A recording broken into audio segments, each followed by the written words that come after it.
మద్యం మారీచులపై ఉక్కుపాదం మోపాలి. సిట్ విచారణ చూస్తున్నాం, ఎంత వేగవంతంగా జరుగుతుందో చూస్తున్నాం.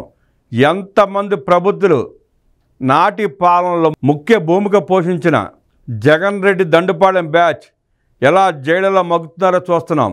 ఆధారాలతో సహా సేకరించి వారిని కోర్టు సబ్మిట్ చేస్తే కోర్టు వారికి రిమాండ్ విధించింది.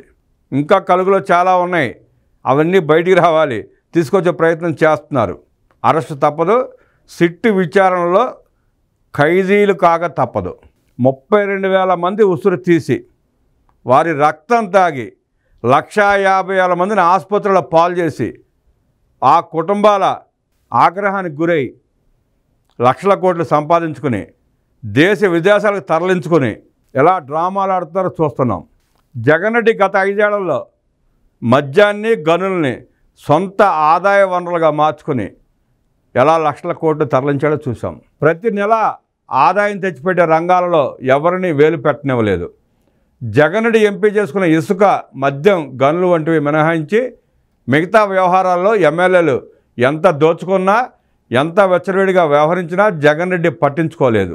నేను దోచుకుంటాను, మీరు దోచుకోండి, ప్రభుత్వ సంపద అంతా మనదేనన్న ఫార్ములాను అమలు చేశాడు జగన్ రెడ్డి. తన వ్యూహాలను అమలు చేసేందుకు ఎంపిక చేసుకున్న అధికారులను కీలక స్థానాల్లో నియమించుకున్నాడు. దీంతో జగన్ రెడ్డి మాటే శిలాశాసనంగా పాలన సాగింది. కంటి చూపుతో చేయాల్సిన పనులన్నీ చేయించుకున్నారు. జగన్ రెడ్డికి వ్యక్తిగత ఆదాయం సమకూర్చడానికి గనుల శాఖ డైరెక్టర్ వెంకటరెడ్డిని, ఎక్సైజ్ శాఖలో వాసుదేవరెడ్డిని, రాజకీయ ప్రత్యర్థులను వేధించడం కోసం పిఎస్ఆర్ ఆంజనేయులు, సునీల్ కుమార్, సంజయ్ వంటి ఐపీఎస్లను నియమించుకున్నాడు. రాష్ట్ర ప్రజలు చాలామంది సీఎంను చూసుండొచ్చు. రాజకీయాలను భ్రష్టు పట్టించిన జగన్ రెడ్డి లాంటి సీఎంను చూడలేదు, చూడబోము కూడా. మద్యం కుంభకోణం మొత్తం వ్యవహారంలో ఏం జరిగింది, ఎవరెవరికి ఏ రూపంలో సొమ్ములు చేర్చింది సిట్ పూసగుచ్చినట్లు వివరించినందున అతి భారీ మద్య కుంభకోణం నుంచి జగన్ బయటపడటం అసాధ్యం. గతంలో తనపై ఉన్న సిబిఐ, ఈడీ సంస్థల అవినీతి కేసులు నమోదు చేసి ఛార్జ్షీట్ దాఖలు చేసినా అవి విచారణకు నోచుకోకుండా టక్కు టమారా, గజకర్ణ, గోకర్ణ విద్యలతో అడ్డుకుంటూ వస్తున్న జగన్ అండ్ కో ఇప్పుడు తప్పించుకునే అవకాశమే లేదు. ఇన్ని పాపాలకు ఒడిగట్టిన జగన్ రెడ్డి విచారణను ఎదుర్కోక తప్పదు. జగన్ రెడ్డిపై చర్య తీసుకోకుండా అంది వచ్చిన ఈ మహదావకాశాన్ని కూటమి ప్రభుత్వం వదులుకుంటే ఘోర తప్పిదం చేసినట్టే. సిబిఐ కేసులలో తప్పించుకు తిరుగుతున్న జగన్ రెడ్డిని భారీ మద్యం కేసుతోనైనా నేరస్తులను దండించే అవకాశం కూటమి ప్రభుత్వానికి అంది వచ్చింది. ఇంత పెద్ద కుంభకోణం నుంచి తప్పించుకోవడానికి జగన్ రెడ్డికి దారులు మూసుకుపోయాయి. 1000 గొడ్లను తిన్న రాబందు ఒక గాలివానకు కొట్టుకుపోయినట్టు ఇప్పుడు జగన్ రెడ్డి కూటమి ప్రభుత్వానికి చిక్కింది. మద్యం ద్వారా దోపిడీ చేయాలన్న ఆలోచన ప్రజలతో ఎన్నుకోబడిన నాయకుడికి వచ్చే ఆలోచన కాదు. ప్రజల ద్వారా ఎన్నుకోబడి ఆ ప్రజలనే దోపిడీ చేయాలన్నది దోపిడీదారులకు వచ్చే ఆలోచన. అధికారంలోకి రాకముందు మద్యం ద్వారా ఎలా డబ్బు సంపాదించాలో మాస్టర్ ప్లాన్ రెడీ చేసుకుని అధికారంలోకి రాగానే అమలు చేశారు. ప్రైవేట్ దుకాణాలన్నింటినీ తొలగించి ప్రభుత్వ దుకాణాల ముసుగులో మొత్తం చేతుల్లోకి తీసుకున్నారు. దుకాణాలన్నీ వైసీపీ నేతల బిల్డింగ్లోనే పెట్టారు. అందులో పనిచేసిన ఉద్యోగులు వైసీపీ కార్యకర్తలే.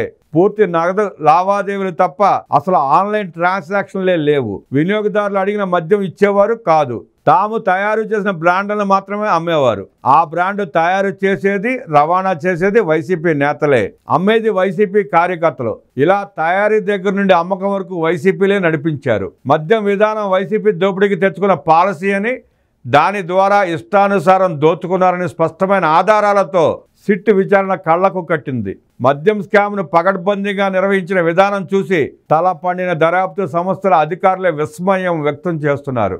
తామే ఎప్పటికీ అధికారంలో ఉంటామనే ఉద్దేశంతో పట్టపగలు నగ్నంగా సాగించిన దోపిడీ ఇది. ఈ మద్యం కుంభకోణంలో ఇప్పటికి చాలా మంది పాత్రధారుల్ని అజ్ఞాతంలోకి పంపించారు. అందరినీ పట్టుకొచ్చే ప్రయత్నాలు చేస్తోంది సిట్. కానీ తాను పత్తిగా చెప్పుకుంటున్న స్కామ్ సూత్రధారిని కూడా పకడ్బందీగా ప్రజల ముందు దోషిగా నిలబెట్టాల్సిన అవసరం ఉంది. అసలు సూత్రధారి తప్పించుకుంటే కష్టపడి సిట్ చేసిన దర్యాప్తులకు అర్థం ఉండదు. ఇక్కడ ఒక్క ఆర్థికపరమైన దోపిడీ మాత్రమే కాదు, ప్రజల ఆరోగ్యాలను, కల్తీ మద్యాన్ని అధిక రేట్లకు అమ్మి వారి జీవితాలను గొల్ల చేసి కుటుంబాలను చిన్నాభిన్నం చేశారు. 2019-2024 మధ్య కాలంలో ప్రభుత్వం అమ్మిన కల్తీ మద్యం తాగి ఎంతమంది ఆరోగ్యాలను పాడు చేసుకున్నారో, ఎంతమంది విగత జీవులయ్యారో లెక్కలు కూడా ఉన్నాయి. ఇంత దోపిడీ దేశ చరిత్రలో ఎప్పుడు జరిగి ఉండదంటున్నారు ప్రజలు. సిట్ దర్యాప్తు బృందం నిందితుల ఫోన్ల నుంచి రిట్రీవ్ చేసిన వీడియోలలో గదుల నిండా డబ్బుల కట్టలు ఎలా పేర్చారో చూస్తే కళ్ళు బైర్లు కమ్మక మానవు. దోపిడీ తన జన్మ హక్కు అనుకునేలా సాగిన జగన్ రెడ్డి పరిపాలనలో ఇప్పుడు పాపాల పుట్ట పగులుతోంది. ప్రజల ఆస్తులను, ప్రాణాలను, ఆరోగ్యాలను సైతం దోచేసిన లిక్కర్ స్కామ్ విషయంలో ప్రభుత్వం కఠిన చర్యలు తీసుకోవాలని ప్రజలు బలంగా కోరుకుంటున్నారు తప్ప ఎవరు కక్ష సాధింపు అనడం లేదు. ఘోరమైన క్రిమినల్ నైజం జగన్ రెడ్డి ముఠాది. గతంలో చేసిన ఆర్థిక నేరాలలో, చేయించిన హత్యలలో ఏమి చేశారు, ఇప్పుడు జరిగిన మద్యం కుంభకోణంలో మాత్రం ఏమి చేస్తారు అని మద్యం మారించిన ధైర్యం. కానీ ఆ కేసులతో పోలిస్తే ఈ లిక్కర్ స్కామ్ భిన్నమైనదే. దీన్ని ఉపేక్షించడం సమాజానికే మంచిది కాదు.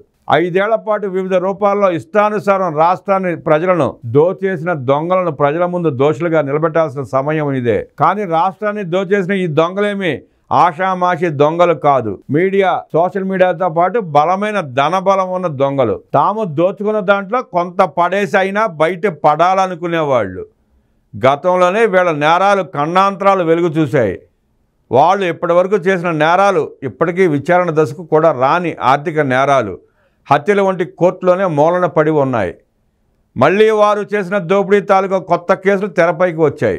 బలమైన ఆధారాలు కళ్ళ ముందు కనిపిస్తున్న తరుణంలో ఎంతో శ్రమ కోర్చి మద్యం కుంభకోణంలో సిట్ సేకరించిన ఆధారాలను ఆధారంగా దొంగలను కఠినంగా శిక్షించాల్సిన ఆవశ్యకత ఎంతైనా ఉంది. ఇలాంటి కేసుల్లో శిక్షలు పడకపోతే సమాజం నాశనం అయిపోయే పరిస్థితుంది.